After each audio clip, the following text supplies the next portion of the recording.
And only right now on Local 10, some Uber customers are really frustrated, telling us drivers are rejecting passengers with shorter fares at Fort Lauderdale Hollywood International Airport. And new for you at noon, now we're hearing from these Uber drivers about the complaints. Local 10 News reporter Terrell Fournay is live at the airport with their side of the story today. Terrell? Well, Christy, adjacent to the airport is a county park and parking lot, which serves as a unofficial gathering spot for those Uber and Lyft drivers. Basically, just next to the airport, this is where those drivers wait until they are connected with a passenger through the GPS-based app. But let's go to this video because now we can explain that this is where the line gets blurry. Some of those drivers call the cell phones of the passengers that they are picking up. First, they make sure that they're standing in the right location, and then those drivers ask the passengers where they are going. It's a screening tactic that is forbidden by ride-sharing companies like Uber.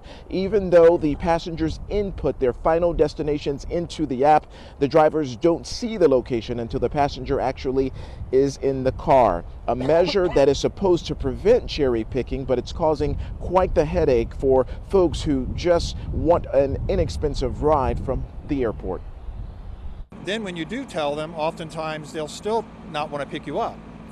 And I often find myself, waiting 40 minutes to an hour just to get a ride home from the airport. It's because the driver, they have to wait for a long time, like a one and a half hour to get a ride.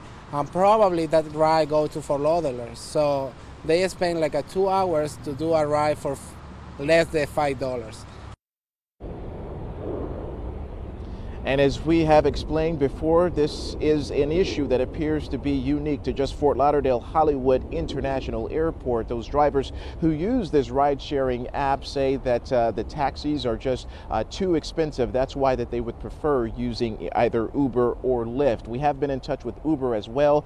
They've told us that they are very aware of this issue, and they also say that there are a number of complicated issues at play that really brings this problem to light. But the bottom line is, if this happens to you, report the issue and the driver to Uber support.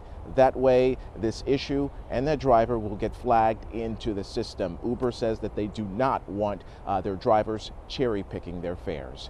We are live at Fort Lauderdale Hollywood International. I'm Terrell Fournay, Local 10 News.